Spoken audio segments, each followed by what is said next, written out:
Cool. And then I think I'm pretty sure I sent you questions at some point. Did you have questions that I had Mm. sent? Does that No, I ring? don't think so, actually. Okay. All right. Well, That you'll makes sense. I think you said you were going to send questions. that's Yeah. probably I was like, did I send them? Did I not? Okay. Well, I'm gonna be shoot from the hip here because you don't Uh, might not have had as I did much time. realize last night when I was thinking about this meeting this morning, I was like, I'm pretty sure he's meant to send me questions. I was like, oh yeah, Yeah, I'm sorry. I meant to. I that's screwed all up on right. that one. Yeah, well, so hopefully do the best you can with them. There are some questions that like my experience with people that I've had so far is there are questions that they maybe haven't thought of before, and so they're Okay. kind of like struggling to come up with, and that's where I was like, oh, I should send them questions ahead of time so they can think about it. But we'll see how well you do Cool. here. I'll But see how we go. Yeah. yeah, so thanks you for finding the time to chat. And I reached out to you. The goal for me is I'm trying to talk to bonsai professionals from around the world to get a sense of what like if there's a national identity in bonsai, like when we think of China or Japan, how that cultural sort of Mm, reference influences their trees look, right? We can see a mm, difference between the bonsai in Japan and the pinjing in China, and how that kind of ties to the different cultures, even though they're similar, they're different. And I'm curious about if we can look at bonsai examples from other countries and sort of see if we can maybe apply some of the same observations and suss out if there are sort of distinct features or stylistic characteristics of yeah. bonsai from these respective countries Yeah. to and if not, why not, and if so, why is I see. that? Yeah, so it's more just almost like an anthropological study of like bonsai and what it looks like in some countries that have been doing it for so long. And is that, is time the thing that sort of is the secret sauce for that, or whatnot? So we'll sort Yeah. of go through some questions that touch on your backstory, the role of the environment and culture, and sort of what I'm looking from you is to just kind of speak to your observations of Mhm, what mhm. bonsai looks like in Australia and why you think that is, and maybe what is the Australian, and this is kind of where people struggled, is they didn't feel that they could sort of speak for the entirety of like their country, but Mhm. also trying to think through these larger national identity type things. So like when you think of Americans, like we're all very different, and but there's kind of some also very broad Yeah. concepts that we share collectively, even though we're so diverse. And I would imagine maybe there's some things that exist in Australia like that kind Yeah. of can Yeah. speak to the spirit of being from Australia or an Yeah. Australian. So that's the gist of it. So just to kind of set the tone here, can you just share a brief kind of story of kind of how you first got into interested in bonsai? Yeah. So I became interested first as a 10, 11-year-old kid. Not really enjoying gardens or being very interested in plants or, in the greatest sense, but yeah, it was something that sort of just I came across it on a television segment on a very very well-known show called Gardening Australia. It's a Okay. bit of a cult of a show in that like every Saturday night it would be on and everyone would sit down with dinner and watch Gardening Australia. What was Um, that about, do you think? You're talking about, I've never heard of it, and so to hear that there's this kind of national show about gardening, like where yeah. does that come from? Like, is there is It's there just is a gardening culture very popular in Australia, or I think so. Yeah, I think right? it is And in a sense. do you think that And comes has from kind of the British kind of yeah, lineage of yeah. British I gardens and those sorts of things? Yeah, well, I mean, Australia, and this ties into one of the first like things of identity in Australia. I think Australians are very DIY by nature.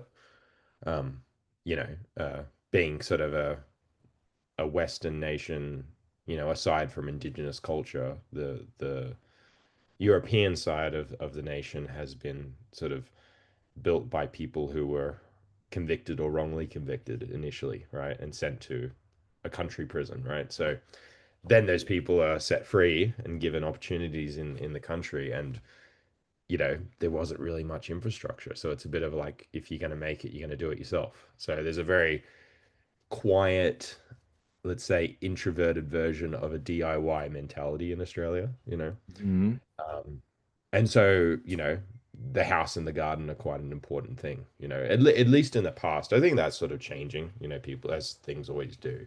But I think for the longest time, having a nice front lawn and a nice front yard Mhm. is being quite quintessential to an Australian experience. And so, there are, and it still goes to this day. It's still a cult classic, in Australian broadcast Mm. television, Gardening Australia.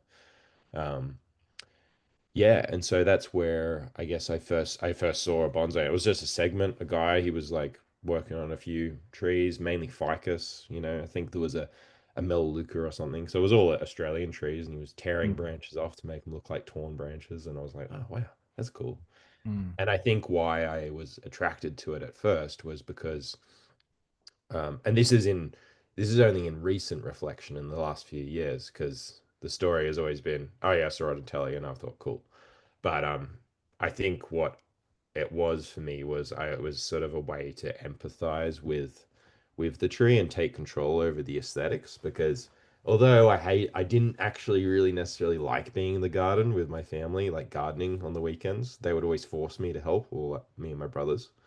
And we would always be like, "Oh, we just want to watch TV," or like, and and it was a bit boring. But my dad especially, we would had lots of really big mature deciduous trees in the garden, and every time a branch sort of gained this beautiful sort of weight to it and descended down and almost hit the ground, he would chop it off because he wanted everything upright and straight.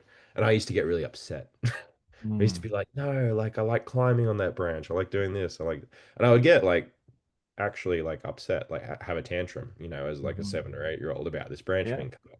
Yeah, it was And important I to think you. that, Mhm. yeah, and I think that's why I sort of took up bonsai potentially subconsciously, because it was my way to take control of the aesthetics of a tree. Yeah, these are my trees. I decide which branches get cut off. Yeah, yeah, yeah, yeah, yeah, Yeah, yeah, yeah, interesting. Yeah, yeah. that's fascinating.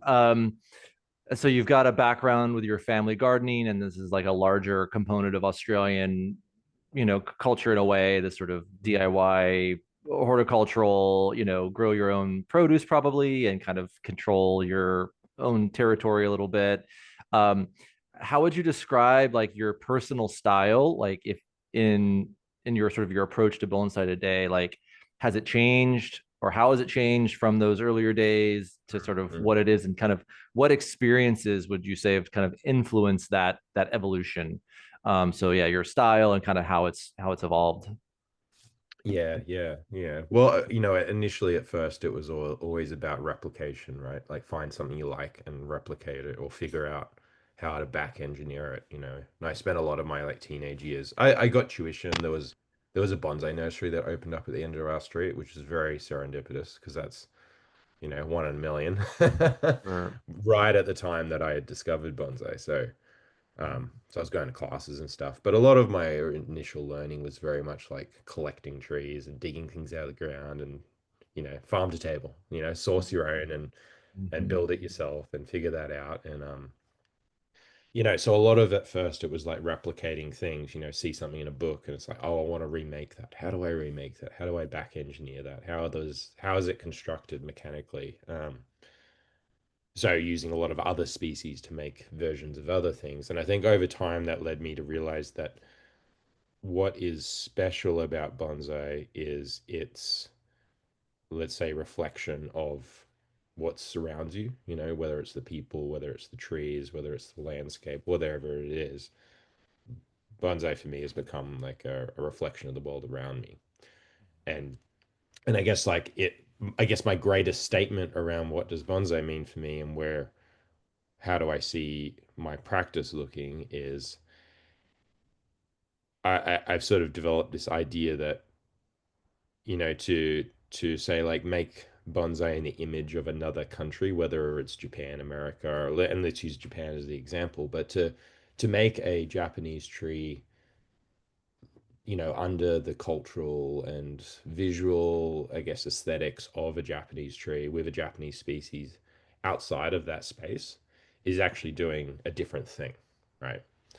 Because now it's replication, now it's trying to like create something without all of those influences. And so it's a totally different practice in that sense. The outcome is different. Maybe the outcome is exactly the same. You know, you could pop that tree in a kokufu and no one would tell the difference. But the story and the reason as to why it was created is different.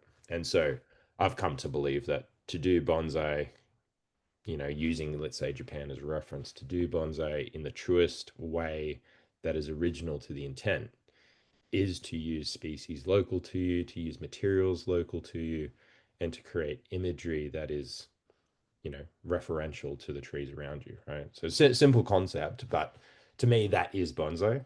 To Mm. take other things and do other things and replicate from elsewhere is still to do bonsai, but it's the meaning is different and the result is probably different in how it communicates, you know. Yeah, no, that's really beautifully put. Yeah, I don't think I've heard it phrased that way to where you're saying the intent of bonsai is not in the replication of Japanese bonsai, but it's in the Yeah, spirit or of whatever. Yeah, trying to reference your own environment through your yeah, own yeah, plants and cultural yeah, lens. yeah. Yeah, we'll definitely circle back to that idea because I think that's kind of at the core of what Mhm. I'm trying to explore Yeah, and question sort of then like how does that happen? Like that's the big mm, question is when mm, you see that. So yeah, I mean, I guess that kind of dovetails with this other idea of just like how you feel your bonsai work kind of expresses something personal about you. It's this sort of this belief or even the belief in that you're referencing the spirit of this practice by not trying to replicate some other sort of representation, but you're sort of referencing your own personal experience as an Australian and the mm, environment there. So yeah, I guess can you kind of expand on that idea of just like how does bonsai for you express something that's personal? yeah, yeah. I feel like that's an ever-changing sort of topic. Mm-hmm. You know, it changes today to day. But yeah, I think it's like I mean, it sounds cliche because I feel like this is a common answer, but it's a reverence for the world, right? It's a reverence Mm-hmm. for the tree, it's a reverence for the natural environment. But yeah, I think ultimately it's like it's just a means of understanding, you know, Mm-hmm. like being fascinated by a palette of plants in front of you and how they interact the with the environment and why does a design of tree or a branch makeup become what it is based on its influences. And so Mm-hmm. yeah, like more broadly, I think that's personally what I get really fascinated by bonsai is like it's a way to sort of interact and have, you know, whether you're successful or not, it's a way to like look at something, experience something, you know, and then find your way of like sort of gaining an understanding of that through creating work. And so, Mm-hmm. yeah, and so like for me, like like when I was younger, I was really interested in like replicating, like I want that tree, you know, that specific image I've seen, I want that thing, right? But I've come later to understand that personally, what bonsai means for me, it's not about replicating and recreating something that's already been created. You know, in fact, to me, that's really boring. It's like because it already exists, and that thing is awesome, and it's Mm-hmm. special, right? For me to recreate that isn't special or awesome or adding anything new to the world, right? Um, so I think personally, I've really come to think like I want to make work that represents my experience and hopefully an experience that also captures others because you know I do bonsai full time, so I want others to connect with my work. That is a desire.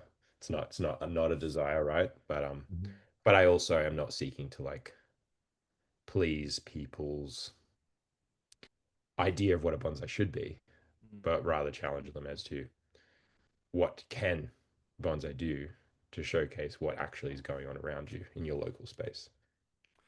Yeah, yeah, that's interesting. I think I'd want to come back to that idea of people's expectation of what bonsai should be, specifically Mm, in Australia. And so will help me remember mm. to come back to that because in talking to a few other Australian folks, I've got some specific questions about that. Sure, Um, sure. so yeah, kind of touching then on this reference to the environment and you're trying to express your own experience of your own environment, cultural. influences, etc. How would you describe just the natural landscape where you live? Mm, mm. Yeah, yeah, yeah. So that's a cool question because I grew up on the coast, and most people in Australia live within 100 kilometers of the coast, if not 5 kilometers of the coast. Hmm. Very coastal community. And so I grew up in a place called the Central Coast, which is an area just north of Sydney, central to the coastline of New South Wales. Um, and yeah, it's kind of a we call it sclerophyll forest, so which is sort of mixed dryish, wettish eucalypt forest, a bit of rainforest in the valleys, but mainly sort of sandstone country. So it's a lot of sandstone escarpments and plateaus and sandstone to the coastline, and that geology really creates a certain plant community. Um, and then sort of about 6 years ago, I shifted and moved myself to the Blue Mountains, which is, pretty much directly southwest of the coast inland west of Sydney. Not too far away, about sort of 3 hour at most drive from that region, but about the same distance north from Sydney as the Central Coast is west to the Blue Mountains. So the Blue Mountains is, yeah, it's not super far from the city, but it's pretty wild. It's a really wild landscape. And interestingly, the geology is almost the same as is on the coast. And so although you're in a mountain environment, a small mountain, relative to American mountains, but Hmm. we're at 3,300 feet, so it's not massive, but it's enough to make a dramatically different climate. Hmm. Um, very, very cool winters, and mild summers, a lot drier, less humid than on the coast. But the plant community is almost the same as on the coast. So it's really been really, really fascinating to Hmm. sort of experience almost the same trees throughout my whole life and to make bonsai now very much about those trees, but to see them in this coastal version as well as a mountain version and how the palette is the same, yet there's differences, but the palette is similar, but the influence on those trees is quite different. Um, Yeah, that's and that's, interesting. yeah, yeah, So you're seeing the only variable is the landscape, the yeah. the formation of the mountains versus the coastal plains, Yeah. or that. What's the most obvious kind of influence, but stylistically, or when you look at the trees, what would you notice as that obvious difference between the two of them? Um, I'd say like things are more rugged, more like stunted because it's more of a mountainy kind of environment. So Mm-hmm. yeah, so you have this very consumable version. It's like kind of the perfect storm for a bonsai artist because Mm-hmm. now all of a sudden you have a lot of like compacted, small, rugged trees. And although on the coast does exactly the same thing. Um, creates compact, rugged forms, but it's maybe more influenced by a directional wind.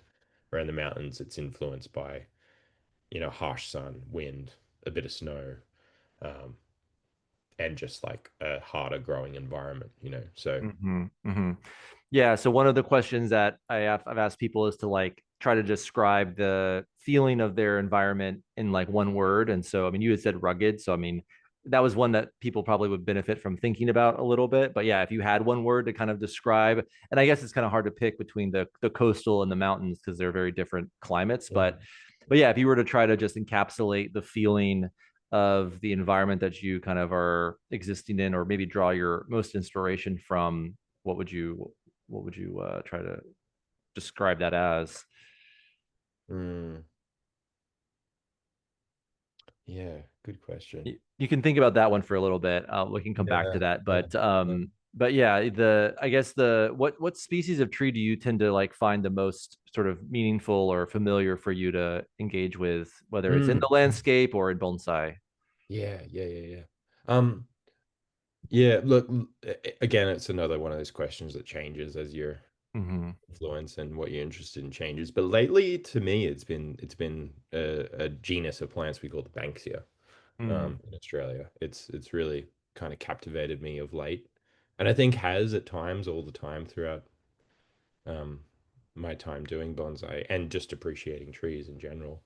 Um, yeah, they're very, very, very like Banksia serrata, which is a really, really thick, knobbly just sort of very aggressive. The common name is old man Banksia, and Mm, they look like an old man that's been through the trenches, right? mm, And yeah, growing up on the coast, they're really synonymous with the coast. You see them; they're a mm, lot bigger on the coast too. But really, really interesting trees. I always appreciated the seed pods, which have a almost pine cone like mm-hmm, vibe to them. A fun fact about Banksia, they're from the Proteaceae family, and the Proteaceae family is one of the first angiosperm families mm, that evolved outside of like moving away from conifers, and you can kind of see that in the way that they grow, the growth habit, the mm. flowering bodies have a conifer feel to them. Yeah, there's the Like, prehistoric vibe to there. I'm yeah, looking at some yeah, photos of them online. They definitely have like a primordial kind of yeah, quality yeah. to them. Yeah, Mm-hmm. very rudimentary angiosperms, flowering trees, you know. So Mm-hmm. very interesting, and they behave like conifers in many ways. But yeah, I've become very interested in those because of I guess because of this reason of the functionality is similar to what I know and read about bonsai cultivation with conifers. You know, you can really cross apply that to Banksias quite intimately, but Mm-hmm. the forms are very distinct in the landscape. So in the mountains, yes, they grow big on the coast. They still have this really wild, aggressive, rugged, raw, old man kind of feel. But in the mountains, they have that, but it's all compacted and it's smaller and it's really in like I can most of the really interesting trees you appreciate here are just a bit bigger than me. So you have this sort of like, Mm-hmm. you know, standoff with them and you can really Mm-hmm. appreciate them Mm-hmm. really up close. Um, and they're even more rugged here because they're, you know, it's the sun is more desiccating, you know, there's very, very wild wind storms we get here in the winter. You know, sometimes you get some freezes, some snow that breaks them down. Um, yeah, and they're very, very regal, you know, in the landscape, you know, very, very regal here. And so, yeah, I've become extra, extra fascinated with them since living in the mountains because they are a very distinct tree in this landscape. Yeah, so you feel that's the one that's kind of risen to the top in terms of the qualities that it conveys, both in multiple environments, but then also kind of has a similar bonsai feel with like the Yeah, yeah, ability to connect with this tree more on a personal scale than in like yeah, seeing the yeah, giant sequoias where they're 400 feet tall and it's like yeah, more yeah. just They're very, overwhelming. yeah, they're very anthropomorphic, you could say. Mm, Yeah, mm. Yeah, so yeah, they you're lend right. themselves more to that bonsai form just naturally. Yeah, whatever that means, right? Right, right, right, right. Yeah. Bonsai But yes, culture. Yeah. Hmm. Yeah, there's Yeah. something and they are unique in the landscape. Like we do have trees in Australia that give you this feeling of massiveness and like power like you receive from and again, this is going to get messy, but I don't necessarily think that like I mean, say like an example, Japanese dogma says that the black pine is this like king of bonsai and it's big and it's massive. But when you look at black pine from the native landscape, they seem to be more whimsical, light, airy, coastal, you know. Mhm. And so to me, that's a cultural overlay onto the tree, right? Less so than Mm. it's naturally inspired, but it's inspired, maybe not literally. Um, and They're I'm at sure there's least they're yeah, examples. they're not deriving that from the tree itself. You're saying it's a cultural, Yeah, it's yeah, imbuing that yeah, cultural values. It's a symbol. You know, yeah, the pine is a symbol within Japan for yes, all of these other yeah, qualities yeah, that then they're yeah, now. yeah. And I bring that up because that, I mean, to me, that's only seemingly too, because of course there's Mm, nuance to everything. But like, why I bring that up is because in Australia, it's so commonly this reference back to like I think a lot of people think of good quality bonsai overseas as occupying a lot of mass and space. As is mhm, like if I had to draw out a physical thing where people go, oh, that's cool bonsai is when it has mass. mhm. And the Australian landscape, and to be honest, as I've traveled the world seeing different landscapes, and I haven't seen it all obviously, but this is true among many landscapes. You know, trees are kind of even old trees, they're stringier, they're tall, they've got a little bit more fluidity to them, right? But the Australian landscape seems to, it's hard to put a like a as to why or why it feels different, but it does. But there is definitely a more feminine, stringier, line-based, linear. Some people say Bunjin. I wouldn't say it's Bunjin yet. That does occur a lot in the landscape in Australia. I think you almost have to re-articulate what that means here because it does rock up a lot, that kind of aesthetical feel. Um, but there's a lot of that here. The landscape is, I think, very, like, for lack of a better term, very feminine, right? It's really, really linear based. It's very fluffy. It's very complicated. There's lots of movement throughout it all. Mm. I always feel like when I go to the Northern Hemisphere, especially in the States, and I see just a monoculture of like Douglas fir in the Pacific Northwest, I find it quite calming because all the trees are very similar. Mm. We're here in a same forest, same age, um, you know, all the same feelings about it. Just like where we live, we're surrounded by eucalypt forest, and you look out over the landscape, and every single tree is very, very different Mm. in a monoculture forest. And so it's very busy, but it's very stringy, it's very light all at the same time. And so it's a very different experience of what the tree means in that regard. And why I bring that up in reference to the Banksia is the Banksia is kind of an outcast among that because it is thick, it is massive. Yes, it has some of that stringy, random, quality to it, but it has a lot more general thickness to it. So it stands out, and it makes me realize why mass seemingly is important to the bonsai artist when thinking about good bonsai because there's more material there for you to sort of be engaged with and not be confused by the many, many lines. Hmm. And so, Well, and like you're saying, coming from maybe environments that have trees that are not as feminine, right, are just going to maybe naturally incline you towards that feeling that you get full in looking feeling, at a yeah. bonsai, right, where one has got that visual weight. Yeah. But if you're surrounded by more delicate or taller and more slender forms like you are, it kind of is not the same. It doesn't feel as familiar Mhm. or as authentic. Yeah, yeah, yeah, yeah. Yeah. Yeah, it's interesting. Like as you're describing that, you think you're talking about the DIY spirit of Australians, um, and that there is a bit of individuality, like self-reliance, comes with that, right? And so you've got all of these eucalypts that are they're their own tree. They're not kind of like every other tree. It Yeah, yeah. might There's be a so much little. individual identity in Right, each exactly, forest. Yeah, exactly. Yeah, I guess I'm interested to kind of, yeah, dive a little bit more deeper into these ideas of like Australian, and again, like as much as you can speak to it, not as like the representative of your whole culture, but just from your perspective on what Australian culture is, and you're touching on it in really thoughtful ways. And I to hear you describe trees as feminine and more delicate, that's like from as an outsider perspective, we have a lot of different. I have a different perspective of Australia as much more like harsh and rough yeah. and maybe Yeah. potentially dangerous and Yeah. kind of like which Yeah.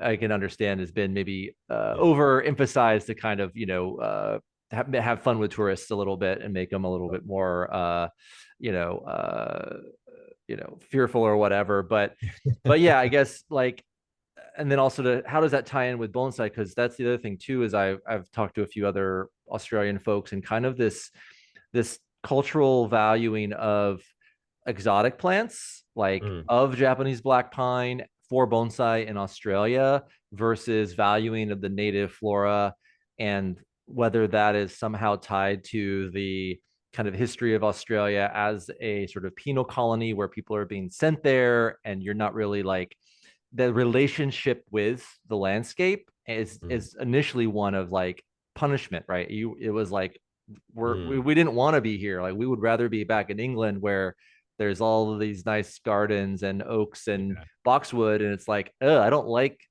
what's here because it's really not Yeah. my home. So it seems like there's some interesting tension that's existing both from a bonsai standpoint between the valuing of traditional species like black pine and or exotics and then natives, as well as then this identity of like the Australians relationship, as non-aboriginal Australians, like that Mm. that tension of like, is this our home or I was kind of sitting here, or how do we fit into that Yeah. landscape? So yeah, do you have any thoughts on anything any of those subjects?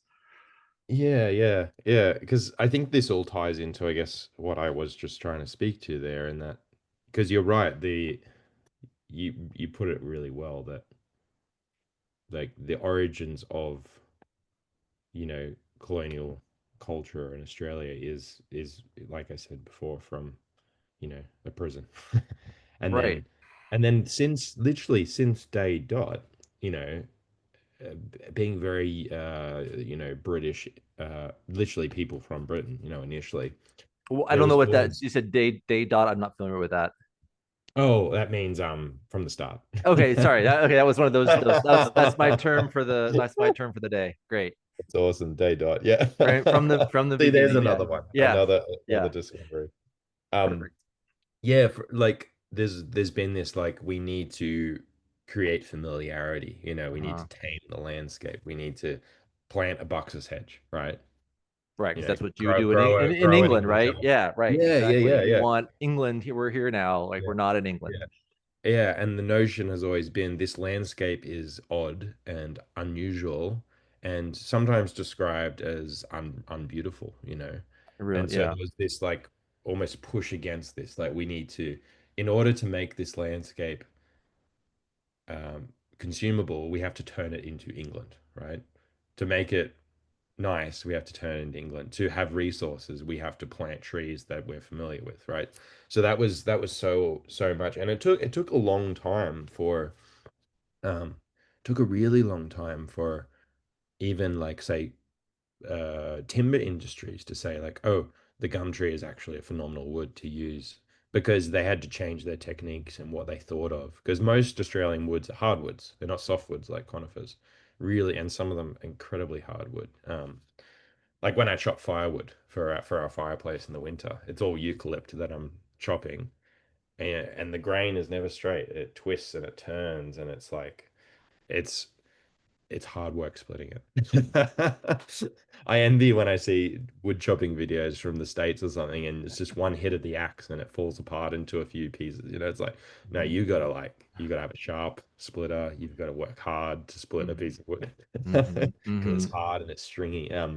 But aside from that, but there's a really good book that I've been reading called Gum. I'm trying to remember her name. Who wrote it? I've got it here. Oh, Ashley Hay. And it sort of follows the history of Australia through the lens of the gum tree, um, which is super fascinating. I've learnt a lot about Australian culture and our relationship to the forest, the bush, as we call it here, and the gum tree, and what we've thought of about as trees as a culture. And it's really interesting in that sense. But yeah, I think that overlays into bonsai culture is from that colonial history. We've we as Australians have thought, okay, trees that are from our cultural and natural origins, being, and I'm not going to say any one country, but the Northern Hemisphere, um, there's a resonance that that is what a beautiful garden or a beautiful tree looks like. And then there's this Australian stuff, right? And so even in bonsai culture, I think that's overlaid to, like, okay, there's Australian trees, cool, but that Northern Hemisphere tree, that's awesome. I want that, right? And I think that just comes from the fact that, like, yeah, a lot of us are Northern Hemisphere people who've moved to the Southern Hemisphere. Because something I've realized, I was actually talking to Ryan about this when I was over a few months ago, in that, like, if you think about it, and the Northern Hemisphere and the Southern Hemisphere, it's a completely different palette of trees. There's almost no the similarities in genus or species. Like, it like that equatorial line is a fence. And Mm-hmm. like Africa, there's not a lot of land in the southern hemisphere compared to the north. It's really Africa, a lot of the Pacific Islands, Indonesia, southern part of Indonesia, at least Australia and South America. But it's a completely different palette of plants. And I think if you think about bonsai culture traveling from, let's say Japan, China, that area in Asia, and it's been taken up by predominantly Europeans, Americans, and Australians, are three big epicenters of bonsai. Bonsai is practiced heavily here, even though it's a small population. But Australia is different because we're not a northern hemisphere, so we can't share the same genuses, and thus we can't share the same. Like in America, you go, oh, I really like pines. I love black pines. You go work on a lodgepole pine, right? Which is an American species. And yes, there's heaps of nuance differences. There's heaps of differences, right? When you really want to dive into it, but it's still a pine. So there's a lot of crossover that can be applied. Where when you think about Australian species, there's nothing that's a pine. There's no physiological tree that's the same. There's no genus that's the same. And so instantly you are forced as a bonsai artist, if you're going to work on local trees that are from Australia, indigenous to Australia, your aesthetics, your techniques, your horticultural understanding has to be entirely different. It's a blank canvas, it's totally new. There's no borrowing, like Europe and America can get from Asia. And I think that has led to either a rejection of Australian plants as bonsai because it's too new, it's too different, just like the Europeans did initially when they moved here. They're like, we need to put in some English elms and some Buxus hedge. Mm-hmm. So we know what was going on, right? I think that's happened in the bonsai culture too. So in Australia, I think there's been a heavy reverence for what we call exotics. Yeah, Which, that's one thing I noticed too. And just to add on that is how even those plants are referenced yeah, within Australia. Like I had never sort of come across that term until, not too later in my studies, but just to like understand of like a Japanese black pine is like an exotic or a yeah, chipaku is an exotic. It's like I don't think of those as exotic at all. I think yeah, of, and so yeah, I think that yeah, that just that term alone, I think kind of highlights yeah. this This the different. yeah, the mental and verbal kind of Yeah, differentiation of like the yeah, valuing of, right, it's, oh, yeah, it's yeah, something yeah. different, It's a it's psychological thing, isn't it? Because mm-hmm, I mm-hmm. never realized that term, and it's not just a bonsai artist, it's in the horticultural Yeah, community that's what too. I'm saying. In Australia, in Yeah, particular, referencing plants as exotic. yeah, Uh, yeah. We no very one, much no one. camp things. Yeah, Yeah, like yeah, there's exotics and then there's natives. right. And this word natives is used very like Put like to those who don't like Australian trees, it's used, it's It's a derogatory natives. term. Well, Yeah. that's what was fascinating to hear that Australia has its own natives bonsai club because Yes. Yes. what so like what does that speak to the culture of bonsai where like in the US like you you have a bonsai, like whether they're natives or Japanese species, like they're all there, but for there to feel like there was a need to establish a native specific group of Mm. people, I just kind of just spoke to like I was surprised to hear that because I would think that would just Mhm. kind of be naturally a component of all bonsai clubs, right? But I guess not, like at least for enough to Yeah, yeah, feel yeah, that there was a need to foster it to that degree. Like, what are your yeah, thoughts on that? yeah, yeah, yeah. Well, it's a topic that I wrestle with because like I want there to not be a need to be a native club, but I also love that there is a need to be a native club, right? So the reason why I love that it's there is because it does highlight that there is like what I'm speaking to about this hemispherical difference and thus the appreciation of what is a tree or what we relate to as beautiful. It really is saying, hey, like Australia does have a unique palette of plants. And maybe we like I like to think of this broadly as like the southern hemisphere as a unique palette of plants because South America, Indonesia, Australia, Africa, for the most part, share a lot of commonalities, right? Interestingly, Australia and South America share a lot of interesting commonalities of genus, which is super fascinating. Mm. Um, but yeah, like I love that the difference is highlighted through that club and that organization of people. That's really, really cool.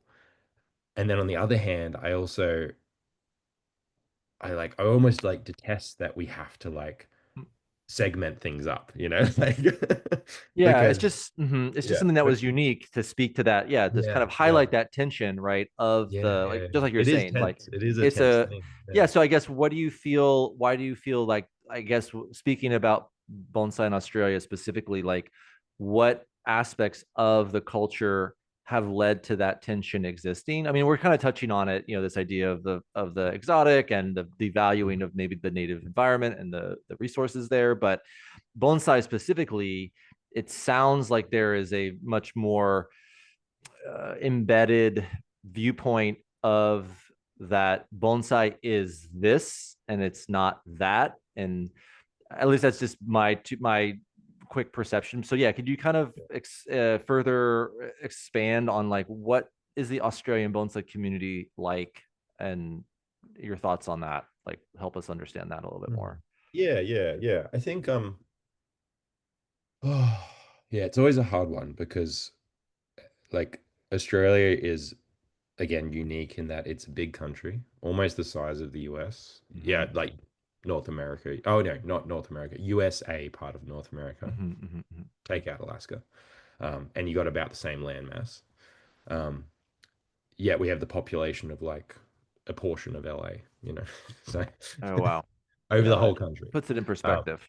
yeah, it does put it in perspective. Hey, And I yeah. know the West and the East are very different, and like just like the Yeah, U.S., yeah, like yeah, the yeah, Southeast and the yeah, yeah, yeah. Northwest. I mean, Very they're much, very much. different regions, different But lifestyles. small Right. differences. Like there's differences, but it's small because it is a thinner on the ground population. So Mm-hmm, it means that the differences are more nuanced, you might say, and less mm-hmm, abrupt.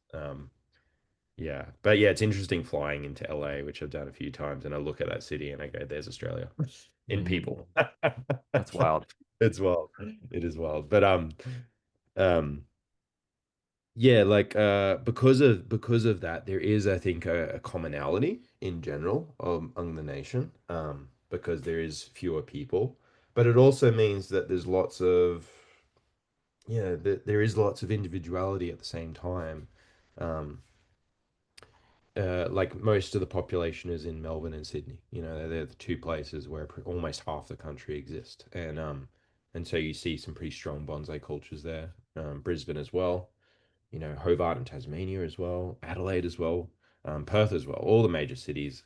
Northern Territory maybe is a little bit more aloof in what they offer to bonsai. Tiny population, so you can imagine a tiny influence. But yeah, there's a huge difference, I think, if you Sydney, I find, in the middle. But if you broke up Brisbane to Melbourne to Perth, quite a vast difference in the cultures and the way that they approach bonsai and their values. Perth, Perth is kind of like I find it's an interesting study of bonsai in Australia because it is almost a concentrated version of what bonsai in Australia is to the world. Um, Mhm. because Perth is in this sense, it is an island because they're isolated very remotely from major population centers in the country. Although it is a major population center in itself, that whole southwest corner is. Um, but it's very far away, from Sydney and Melbourne are relatively close than Melbourne is to Perth, or even Adelaide is to Perth, right? And so they have this island mentality in that they've created their own very distinct bonsai culture. They've invested a lot in education. They've invested a lot in their native species. You know, when I've gone over there to do work with different people, something I've really noticed is they really do draw upon their native landscape quite heavily, because they've had to. Because I mean, in Australia, we don't get access to every species in the world, but we do get access to a lot of the most common species from all of the Northern Hemisphere nations. And in the bonsai culture, very much access to black pine, Shimpaku, Japanese maple. And in Perth, they don't get that. They don't even get that. Um, over there, if someone has a Shimpaku juniper in their collection, that's a stick, everyone's like, whoa, where did you get this? Mhm. Um, because the reason why it is such an island too is they can't. It's one of the strictest biosecurity regions in the whole world. So you can't even take over plant material from another state in Australia to Perth. You can't do it.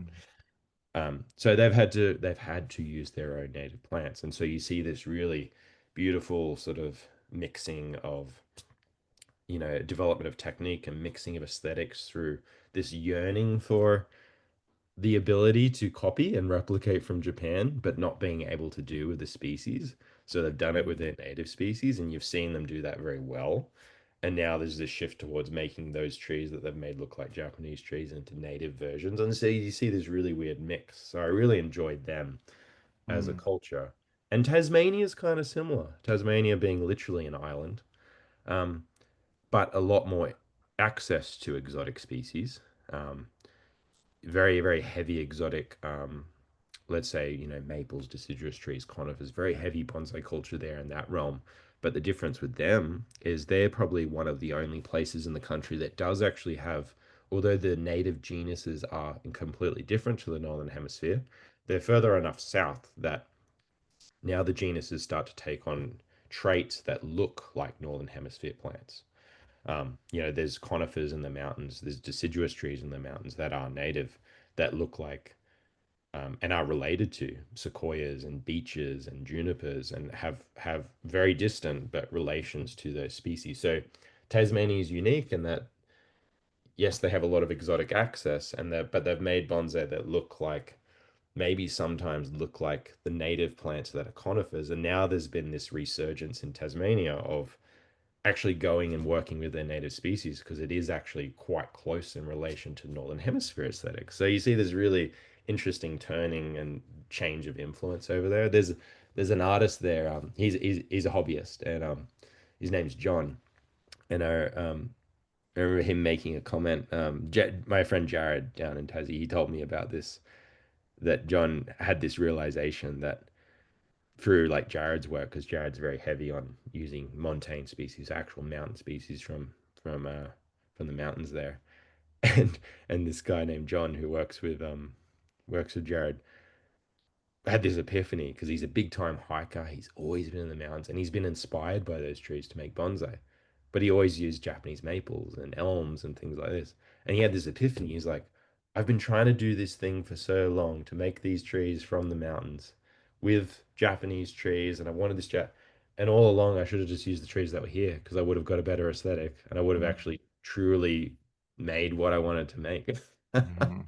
And it Yeah. just sort of, to me, that really highlights, I think, a lot of the Australian experience in general of bonsai. That was a real, and I've really I've summarized that story heavily, but I think that's been the Australian experience of bonsai. People are inspired by the natural landscape, Mhm. and they do. A lot of people do appreciate Australian trees, but there's this idea of it's an Australian tree. It's just an Australian tree, right? Mhm. But the be all end all is a tree from elsewhere. If it's from somewhere else, it must be better. It must be awesome, right? And that's that is Australia as an island. We have this mentality, and we do it through like even music. A lot of our best musicians, right? They can be doing amazing performances, making amazing albums here in Australia. People are like, cool. They go do one gig at a festival in America. Everyone's like, wow, they must be good. They come back and everyone's like, hell yeah, you're the best. So there's this notion that if you are from or you went elsewhere, now you're better, right? Now you're good. Now we can sort of uphold you because that exotic notion is a positive thing. Mhm. Um, Yeah, that's really it's really, fascinating. really interesting. And so I think in Australia we have this it is kind of there is I think a lot of the time camps around this. Are you a native guy or are you an exotic guy? And I know people don't believe this to the exact extent, but there is this undercurrent, I think, in the community where if you make native bonsai, people think you're only a native guy. Or if you work with exotic plants, you're only an exotic person. And there is this like terminology that creates two camps. And it's fascinating. Like, because I have discussions with people all the time. They're like, oh, like, oh, I'd love you to help me work on a black pine, but I didn't know whether to talk to you because you work with natives. And my response to that always is just because I work with natives doesn't mean now I reject everything else, right? But there is this mentality that that is a thing. And it's frustrating, but it's also interesting because Yeah. it's unique, right? That real divide. And that's why I say, like with the native club, I both love and I love that it exists because it does what it does to highlight this difference. But I also it frustrates me that we have to create a difference, like Right. Yeah, um, highlight that yeah, difference. yeah. So it's a I don't know if I answered that question, Yeah, no, but that was great. That was really helpful to kind of touch on the various subcultures even within the Mhm. country and note the unique the challenges of the various areas. I think And it is hard because it's like what you started this interview with is like you were sort of saying to me, you feel like it's hard to maybe articulate what Australian bonsai is, and it kind of is. It is really tricky. It's a lot of I think it's there's a lot of ideas to sort of put together because it is such a I think it is unique because of its geography because we are a colonial nation in the southern hemisphere, you know. Yeah, and I think the perspective of Australian bonsai is the remoteness of it also makes it feel like it's Yeah, sometimes left out of the conversation yeah, yeah, when you're considering bonsai outside of Asia,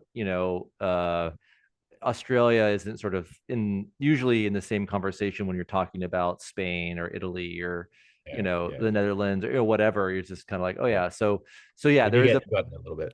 right. There's a bit of a kind of a bit of a chip, kind of chip on your shoulder at the same Yeah, time, but then also, um, yeah. So I guess that kind of transition is, I want to be mindful of your time here, but just a few more questions, kind of on yeah. this broader concept of like this idea of a visually distinct kind of national style. And Mm, so, I think we can see that played out in the easiest being Japan and China. And I think if you do look even at other Asian nations like Korea and Taiwan and Vietnam and the Philippines, like you can see their trees are different from each other. They're not all yeah, yeah, imitating Japan. Like you can see the influence, but you can also see the influence of China and you can see the influence of Taiwan. And but they've all developed a little bit of their own kind of lane, where they've pulled some references, but it's still mm, somewhat distinct. mm, And so I'm curious to get your perspective if you think like that sort of exists in other countries like it does in Asia, more specifically with Japan and China, but like if you were to go to a room full of bonsai from around the world, do you think you could identify a tree from Spain or a tree from Italy or a tree from England or from the US, like mm, as easy as you could maybe between Japan and China? mm. I want to say yes. I don't know how to describe why. Mm-hmm. Like, I mean, I feel like you could discuss individual pieces and individual artists and for hours and you could find the differences, right? But it's hard to put like a phrase on it, right? What is the difference, right? Because it's definitely to me it's for sure cultural difference that Mm-hmm. and it is like what does the landscape look like or feel like or how is it interacted with that would influence that aesthetic difference you'd see, even if even if all those places worked on a Shimpaku juniper, you would see individual traits in the artist. But I think you do see cultural norms or idealisms or Do you you think know, yeah, do you think you see that more? Because I guess I don't want to lead the witness, so to speak, but one of the things that's sort of, as I thought about this, is like the one thing that's different from from the Asian countries compared to the West is just the amount of time that they've had to for sure. work on Yeah. that, right? And so as you're helping to establish this identity of Australian bonsai or add to it, I should say, you know, it'll probably look a lot more Australian in like 100 years or 200 years or Yeah. than it does today. And so I'm wondering if that's like the main ingredient or if you can even at this point see those distinct Yeah. qualities outside of it being an individual. And I think the one thing that I've also sort of had a bump up against is I was trying to, like you said, like if you gave everyone a shimpaku, right? If you took the species out of it and just were relying on style, could you see that? Mm, But everyone kept saying like, like when I asked people like, how would you tell where these trees were from? And everyone's like, well, I would know that it's a mugo pine from this country and a mm, Sabina juniper. And so kind of like you're saying with the Banksia, it's like mm. I don't think you can divorce the environment and the species from the culture, right? Like it No, is that absolutely. that that influence of the environment that shapes the plant, that shapes the people. And so Yes. I kind of had to accept the fact, like, yeah, like you can't just have it all be Shimpaku, even though you probably would have those distinctions, they'd be much more subtler. But you do know it's a North American tree because it's a Rocky Mountain juniper. Like that's Yeah. like, Yeah. but The materiality right, does feed into what is the cultural difference of a bonsai, you know? Right. It's the Yeah. environment that is distinct to the Yeah. Rockies that Yeah. shapes these plants that grow there. Yeah. Because if you took a It's Rocky and basically the materials, isn't it? The right, what materials do you have around you? right. Which is where I think like one native plant use, no matter where you are in the world, is very important because it does intrinsically create a cultural difference, right? Because it's just physically different objects that you're working with, whether it's the Mm-hmm. tree, the stone, the pot, Mm-hmm. Um, yeah, something I'm really fascinated by. It's so funny. It took me years, but I'm so fascinated by the stone I literally have in the Blue Mountains here. Like our property is full of it, and I've been using it in compositions. And dogmatically, under bonsai, like general aesthetics, it's not very good because it's pale, it's yellow, it's washed out looking. It's incredibly interesting, textural details, but aesthetically, it is not dogmatically what you would say is highest quality stone for a Mm-hmm. visually appealing composition. But when you do pair the local trees with it, there is this warmth of like resonance. It feels like it articulates what you want to articulate, and but it's different to consume because it's just so different. Mm-hmm. Like it's Yeah, just well, so I think different. that's. I think you're. I mean, I think you're onto that. I mean, it's the pairing of the two that It's not works. familiar from a reference point of view to Right. whatever reference point of view is, which is probably classic. What is the classics of any art form? Like oil painting, the Mm-hmm. classics is from Mm-hmm. Europe, right? Mm-hmm. You do all there's an artist in Australia called Ben Quilty, and he does some thick oil paints, right? It's that really like paint that's, inches Mm-hmm. thick on the canvas. And he's using techniques and that artists from Europe would use for oil painting, but he's doing it in a very Australian way, and it's very awesome, and he's very Mm-hmm. well renowned. But you know, it's nothing like the traditional use as it is. And tradition is only because like where was it first done, right? That's what tradition is.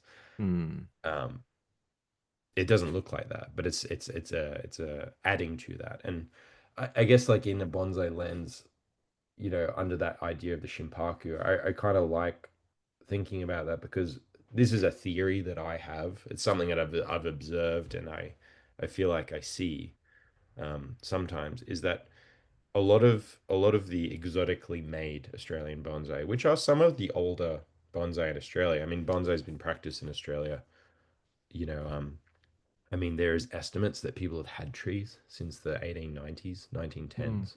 Mm-hmm. Um, but very well documented, functioning nursery.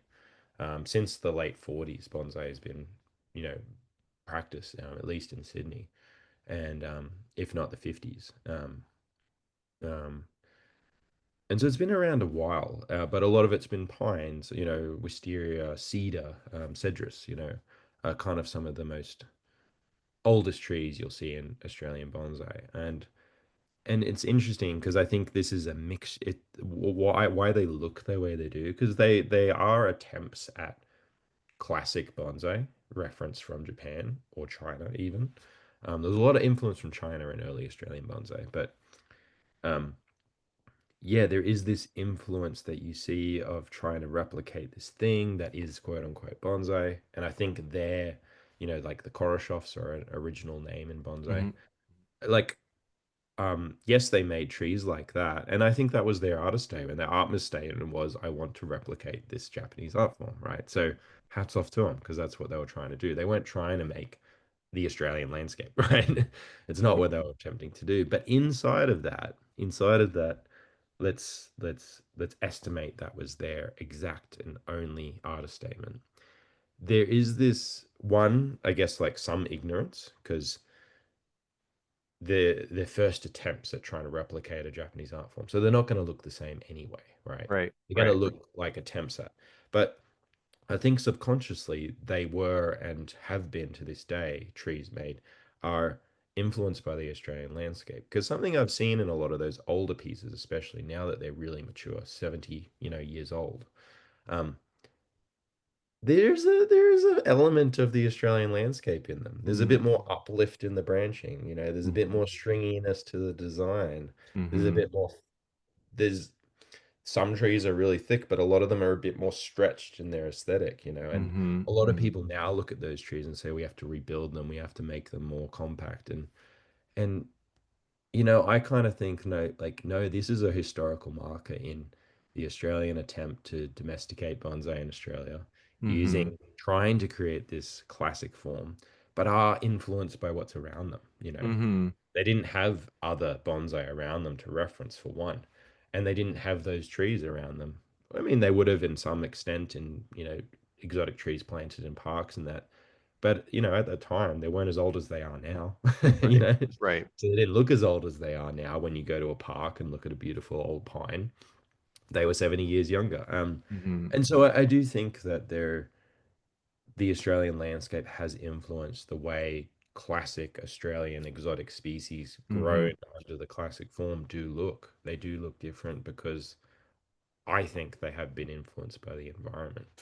And and that's an interesting idea I've been sort of welling around in my brain lately is I think that is like I guess to that question of like what I can't even remember how you phrased the original question, but like can you derive distinct differences? I think you can, but in Australia it's kind of unique because there is so this early emphasis on exotic species only, but you still see that influence of the native tree carried it through that tree in a small way, but I think it's there subconsciously in the work.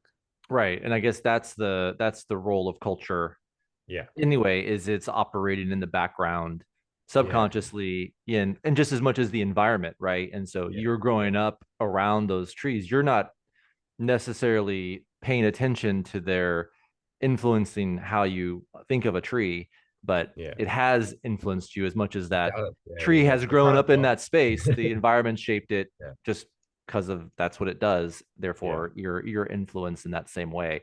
Um, yeah, I mean, there's a do you think this idea of kind of the so with the ability for us to see other bonsai being made by countries, around the world, I think that's the other thing too, is like pre-internet, and unless you went to shows or you got the book, or John Naka came and did some lecture or whatever, like it was kind of everyone was kind of isolated somewhat to where you're just kind of doing your own thing without outside influence. So do you think today, with the ability to see work from other professionals, that there is a like are we seeing more of a distinction within artists? Are they sort of, or are things looking more the same? I guess, what's your perspective? Like, is there more of like a yeah, global style, or is there yeah, more of an individual, is it causing to be more individualized because you're seeing what other people are doing? You're like, I don't want to do that.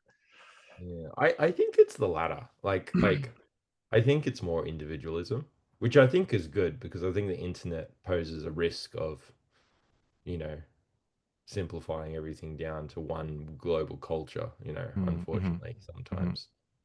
But I think in art and bonsai being, I think whether you think of it as art or not, it's more in that category of the world and what we do in the world. You know, it's a creative art form, it's a luxury. Mm-hmm. Um, you know, it is a creative expression. I think I see a lot more individuality. Maybe I'm looking for it because I'm interested in that, but Mm-hmm. I think I do see that. And I think you see it as much as there is also this like need to replicate as well, like to create Mm-hmm. that quote unquote Japanese bonsai Mm-hmm. under Japanese cultural norms and a reverence to their landscape. I Mm-hmm. think you see both equally in my mind, but it's nice to see it equally done in both facets, you know, Mm-hmm. because it shows, let's say, two different directions in the art form, and thus all of the offshoots that come from those two different directions creates a much Mm-hmm. more diverse form than one goal. One goal can't really diversify very much. Yeah, yeah. And Um, I mean, maybe too, just given the ability to showcase yourself, you almost have to make yourself stand out more because of yeah, what yeah, other people are doing, right? To get any sort of attention, you just can't yeah, be yeah, replicating yeah, someone else's work. You have to find your own voice in a way to kind of yeah, stand out yeah, from amongst the crowd. yeah. And Um, it questions this idea of like, what does it mean to be well versed in bonsai as a practice? Because, for so long, as a more of a mysterious form, it was, apprenticeship in Japan to become the top notch, right? Where I think now, because of the access to information, there is less of a need for that. Although it is a very prized, I guess, like route towards excellence. I well, don't and think I it's mean, the only route anymore because there is a change maybe in what does it mean to make the best tree in your country or your mhm, locality? Let's remove countries from it, just for your region. Where mhm, do you exist as a bonsai practitioner making work? What does it mean to make the very best thing that represents that place? mhm. I think that Yeah. is a changing idea, yeah, through Well, the internet. that sounds, yeah, and I think, well, that sounds like too, that's kind of your goal for yourself. I mean, that's the question Mm. you're Yeah, asking for your absolutely. asking yourself. Um, yeah, any other kind of final thoughts on this subject? Just that anything that I didn't ask you or anything that's you kind of thought about just over the course of our conversation? Um, no, no, sort of around and around there in different ideas, but it's cool. Yeah, but I think like in summary, like what the hell is Australian bonsai? I think it is a developing identity, as it always will be, like anywhere. But yeah, I think I really want to put emphasis on the uniqueness of the fact that Australia is in the Southern Hemisphere is a really defining difference, and how that has like not only played out a difference in bonsai culture, but in culture in general, and our Mm-hmm. idealisms of how we use the land, what the land is for, what does it look like, how do the people exist in it, and how are the people acting in it, I think is probably one of the most unique features of Australia, and that's translated in bonsai for sure. Mm-hmm. But I think we're developing more of a like I can speak around what my language around it looks like, but I think as I think that's the difference. Like I think I have a lot of ways I feel like I can communicate about it, but they may not be ways that the culture in general can communicate around it. I think there hasn't become a common consensus yet. But I think that just means more people talking about it. And it won't necessarily be my ideas that stick. But I hope they do sort of influence what And you're that talking, sort of goal will look like. Yeah. yeah, and you're talking about what Australian sort of this relationship to the natural environment Yeah, yeah, as a larger yeah, idea. yeah. And And I you, mean, I mean, through the lens of bonsai, I think, mm-hmm, I think there will come a day where we can very distinctly say what we are and what we mm-hmm, represent and what we're trying to do. But yeah, I think it's going to evolve and change what that looks like. mm-hmm. But I think it is based on this idea of DIY of we are kind of I say this in a positive way, but we are a lost soul in the world, in that we are this like heavily European and now like Asian and America. I mean, it's Mm-hmm. so multicultural in Australia. We are this Mm-hmm. mixing pot of stuff, Mm-hmm. Mm-hmm. and it's a really old land mass, and it has a beautiful indigenous culture. It's just like there's a lot of stuff here, and it's so mixed and weird, Mm-hmm. for Mm-hmm. lack of a Mm-hmm. better term. Yeah.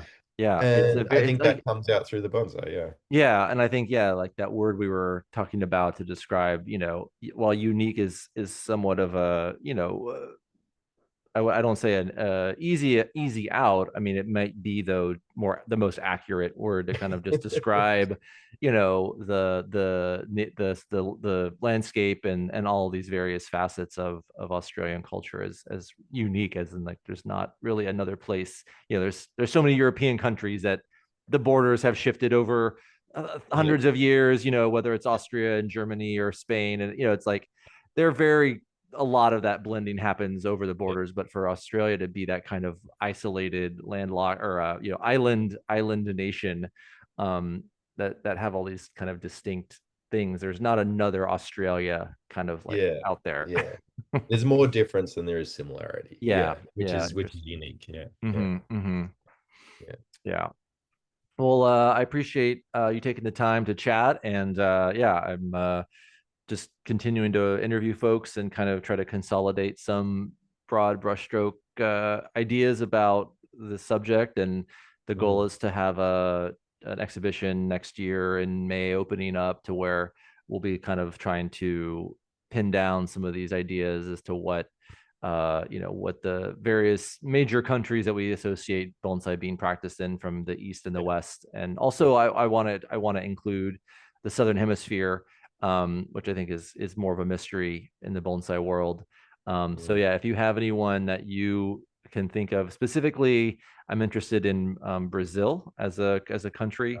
Yeah. So yeah, if you know anyone in kind of the South America region that could speak to some of their trends, I'm interested in that. But Oh yeah, yeah. this idea of like next year being the World Cup, in North America is a host nation, and then Seattle is a host city. This idea Yeah. of national identity in sport was kind of Yeah. the You're trying to inspiration. align it with that. Yeah, and just trying to tap into the cultural phenomenon that is the World Cup, and how much national identity is tied to that sport, Mm. and how soccer kind of is a manifestation of all these countries' own individual Mm. cultures, but yet is the shared common Mm. practice. And that kind of gave rise to this idea of like, well, does that apply to bonsai? Like, is that a thing? We're all Mhm. trying to play the same game, but we all play it differently too. So what does that look like? So anyway, yeah, Yeah. that's the long-term plan. And then if you would be willing to send me like a photograph or two of what you would consider to be like an example of Australian bonsai, so it can be your own work, it can be someone else's work. It's just meant to be, though, a representation to use for visitors to kind of Yeah. get a visual reference, because I won't be able to, I wish I could import trees from all over the world for this type of display, but I'm going to be relying on our own photographs to help also kind of bridge that. So Yeah. Okay. Yeah. so yeah, when you get around to it, I know you're busy, it's spring for you Yeah. guys, Well, but let me know when you need it by, and I'll get it yeah, to you. I would say, end of the year would be ideal, the next few months, and I'll ping you again. But yeah, you did really well without the questions. That might have actually been helpful. But you strike me Kind as of fun someone just who's, wrapping up yeah, well, the one thing that was distinct, one of the things that was distinct is I've had a few interviews with people who've been able to speak to these ideas much more easily, which speaks to how much more they've thought about these things in general. And so yeah, there's been a handful of people. I would say you're now one of them, that it seems like you've put more thought into these, well, not this topic specifically, but just in general. Mm. So yeah, it was nice to hear you talk about these things in a way I that do feels I like, do think about it a lot, because yeah, it well, is. I can tell. It's like Ryan, you can just tell the people who've spent time thinking about this on their own. You're like, oh, okay, you think about this more than me just kind of asking you these things. This isn't the first time you've had this kind of like this thought process. So Yeah. yeah, it was helpful. You didn't really need the questions, so you had plenty to say. So Um, what will the exhibition look like? Like, what actually is it physically gonna? yeah, physically, that's a great question. So, I mean, you've been to well, maybe you haven't been to the museum. I mean, so we have our series of alcoves, and I'm essentially wanting to have the exhibition laid out as if it's the progression of bonsai across the cultures through time. So we would start with China and kind Mm. of talk about bonsai actually starting there, and then move to like Korea and Taiwan, and sort of you'll be tracing how bonsai spread across the globe, and then looking at maybe each alcove would be, and maybe for China and Japan they might get two because they're so sort of a significant, but basically looking at each alcove. And then I would try to have some species that might either be species you would find used in those countries, while they might not be exactly styled like they were from there. If we have a mugo pine, I would be using that maybe more for Italian or Spain or something like that. And then try to describe some cultural values. So like with Australia, the sort of DIY and this sort of tension between the native landscape and valuing of the exotic. And Mm. then to talk about the environment a little bit. What is it about the environment? It's this landmass that's the size of the continental US, and it's so diverse. And then on the label level where we have the trees, I would then maybe speak to like one speaking about your personal experience and maybe pull a quote or something from our conversation to kind of, have it be like the kind of environment and then the culture and then the individual kind of level layers of that to kind of help someone at least get a sense of what Australian bonsai is. And so it's meant to be a very broad brushstroke. It's, this could be a doctoral dissertation of trying to figure all this out. So in some Yeah. cases it might sound somewhat stereotypical, but there's also some truth in those stereotypes to where that is kind of what those broad brushes paint. And so it's not meant to be like totally the definitive statement on Australian bonsai, but more just Yeah. like, here are some aspects, and this is how we can kind of see it playing out in bonsai. Yeah. And here are some people who do that, and these are some of their thoughts on that. And so I might use a ficus, or I might use something that might evoke a more slender, elegant form. While it's not a true Australian species, maybe something that helps someone like, okay, like this type of tree is a little bit more in that vein than like a Yeah. big, Yeah. Yeah. massive Rather than pine maybe tree. a literal representation, it's a Right. the It's just, truest feeling you could get yeah, as representing much as what. I can do with what I've got, right, as Yeah. opposed to being able to like import bonsai from around the world. So yeah, it's just more of just helping people think about like, oh, I didn't even think about what bonsai would look like in Germany or Canada or Brazil. It's like, so yeah, that's the kind of the idea of it. Cool. Cool. Cool. Yeah. It's a good episode that the guys do, the More Than a Rusty Nail Australian Bonsai. Oh yeah, that is a good one. Yeah. Yeah, Yeah. on his podcast. On our Yeah, podcast. with you Well, and Jared. Yeah, I Yeah. can share Okay. you a link to this specific episode, but Okay, yeah, that'd be great. we kind of do talk about this topic, Oh, basically. perfect. Yeah, yeah, Yeah, yeah. yeah, So it's yeah. basically Jared and I shared thoughts on this exact interview. Perfect. So, Perfect. Yeah, yeah. so that could be an extra third because I know you talked to Jared too, I so you did. can get Yeah, yeah. So so he you was get like helpful. a Think in the middle. about it as Oh, well. that's right, and Ryan's in it too. Yeah, Yeah. yeah, Okay. yeah. That might actually be really interesting for you to get Yeah, for another sure. Some layer. more, info Probably and be a just lot of repetition, but no, I need to be told things more than once to remember them. So it's good. It's like the title's a pull from what one of you said. I can't remember what it was, but More Than a Rusty Nail. yeah, okay, that comes from because often when people are, say, in an exhibition attempting to do like this, hey, let's do an exhibition where we showcase what Australian bonsai looks like in an exhibition. And often, me and Jared share this opinion, often it's very cliche, people go Mm, for a really cliche approach. So they'll, get something rusty, some mm, bit Dilapidated. of rusty metal or, mm. scatter some eucalypt leaves all over it and smother the tree and it's just like stuff and shit. A little figurine of an Aboriginal man with a Sure. spear, Right. like Right. a kangaroo with holding an Australian flag, like just super Right. cute, Right. Right. Right. super Right. like.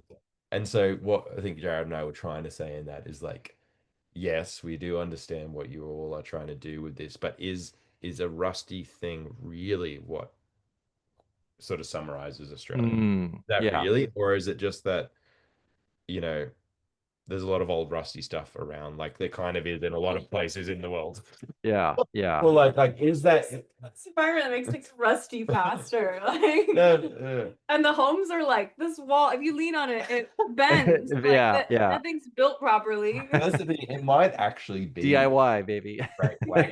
It might actually be a really great way to highlight what is Australia. It might actually be. I I mean, might yeah, it might be the most authentic like thing, but it's also kind of in asking of that question, like, yeah. you It know, is actually what people use when people want to showcase, oh, this is an Australian bonsai exhibit, they throw a bunch of rusty shit in there. And yeah, so I guess like I and Jared are trying to question like, is that really what? Maybe it is, but right, but right, maybe there's other things that we can use to communicate the same yeah, idea, or yeah, maybe there's more breadth to it than just some rusty sheds. right. Or can you do that rusty shit in a way that's maybe a little bit more artistically thoughtful, or than just kind of throwing it in a pile? But yeah, that's funny. So yeah, no, It is I'd love to definitely hear an it. appreciation of near enough is good enough. Ah, yeah, it's a rusty roof, whatever. Yeah, that's an expression. Well, Shibby. She'll be yeah, all well, right. and I heard one, She'll be fine. what was it? Dot something or other. Oh, day dot. Day dot. Yeah, that was my one. I was just talking and I was like, oh, yeah, day dot. And he's like, what? Day dot. Yeah, I From the don't beginning. like from Day like dot. Day dot. Full stop. yeah, that's where I was like, I'm not familiar. Is that someone's Day name? dot. Day Never heard dot. that from anyone for Yeah, today. yeah, that was mine. I told him I got Dude, my this is my life now with Eve. Every day there's something. I'll say something. She's like, oh. yeah, that's awesome. You'd think we would have ran out after this much time, but yeah, right. turns out not. That's hilarious. Well, cool. Thank you, Hugh, for taking the time, and I appreciate it. And yeah, if you have any thoughts in the shower or down the road, you're like, oh, I want to make sure Aaron, that kind of would, feel free to let me know. But yeah, we'll stay in touch. And yeah, I appreciate you taking the time. Thanks so much. All right, man. Yeah, this was really fun. It was good Yeah, chatting with you. yeah, likewise. Good to see you guys. Yeah. All right. Good to see you. Okay, man. All right. We'll take see you cool. later. All right. Bye. Good Bye-bye. luck. Yeah, thank you.